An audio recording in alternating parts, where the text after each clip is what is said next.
Do you want to start off with asking the first question? Sure. Okay. How do you evaluate success as a worker for Ascarate Park? Wow. So I evaluate success by all the smiles that we get. That's what we're here. We're here to make a difference in people's lives and providing a variety of ways that people can participate in health and wellness. So, and having a good time. So not just your typical mainstream sports, right? Mm-hmm. But other sports. So we just built the very first dedicated pickleball courts in all of El Paso here at Ascarate Park. And so providing different opportunities, futsal courts. We're gonna have 2 futsal courts opening up in May. So we have, there will be futsal and pickleball. So that'll be awesome. So just providing a variety of different things, right? Fishing, where else can you go fishing in El Paso? Here, right? It's awesome. The golf course, running, biking, playing handball, baseball fields, right? Flat fields, so you can play soccer, kickball, football, whatever you want, you know? So come out here, you know, with your dog and walk around the trail. So I think success is for me is providing as many opportunities for people to get outdoors, to get some type of health and wellness.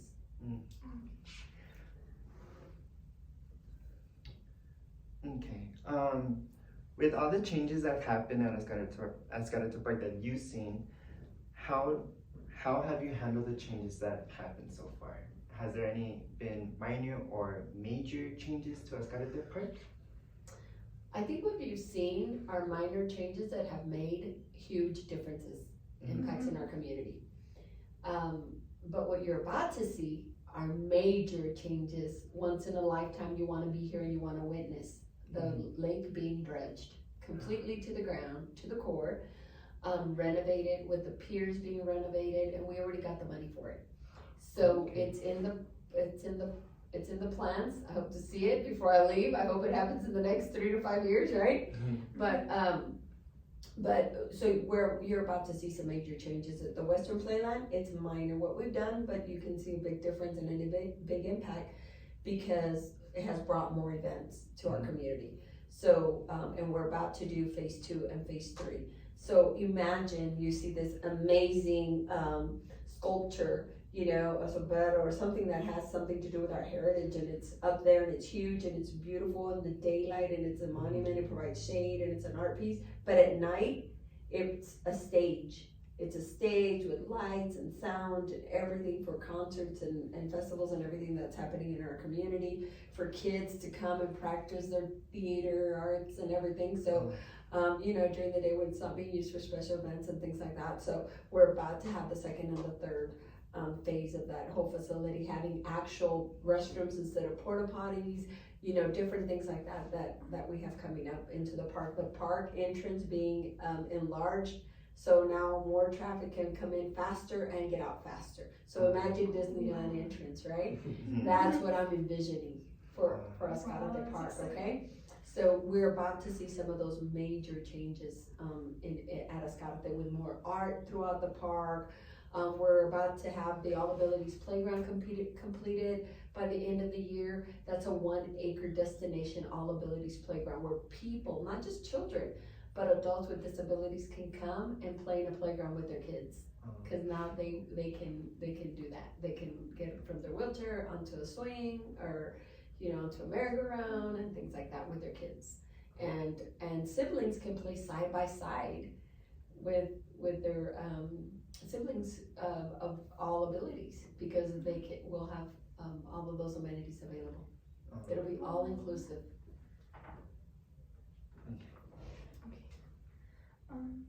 How would you say you prioritize your work? So when I got here, the priority, there was so much need that the priority was funding.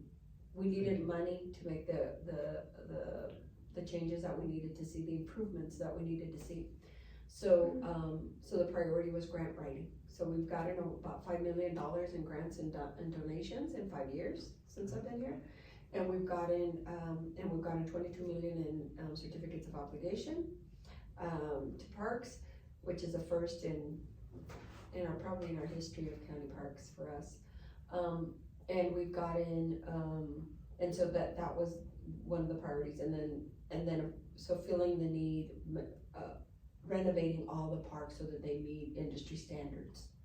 So that was a priority. So I prioritized my work based on the needs of the community, because we are a department that serves the community. So I base it on the needs of the community, and then we also have a county strategic plan, and we just completed our comprehensive Parks and Recreation Master Plan. So it has set what we're doing for our department for the next at least 5 to 10 years, 10 years for sure, but we definitely have our work cut out for the next 5 years. And so now we're developing a business plan, because I don't want that master plan to just be sitting on a shelf. We're gonna work it. And so we hired an assistant director, and his goal is to make sure that the business plan is set, that he's working directly with my managers so that the daily operations, all of our activities, all of our everything is meeting the goals of that master plan, because we are growing. Our community is growing, and we need to make sure that that everyone has an opportunity for a great park. Oh, that's nice. Oh, my bad. Okay. Oh, what are some of the most important qualities that a park should have? The park? Mm-hmm. Green space for sure, right? Green space, safe playgrounds, right? So safe play spaces, because it doesn't have to be a playground, it can be a playground. Even a dog park, right? It has to be safe. So you don't want big dogs and little dogs, and so you want to be able to separate all that.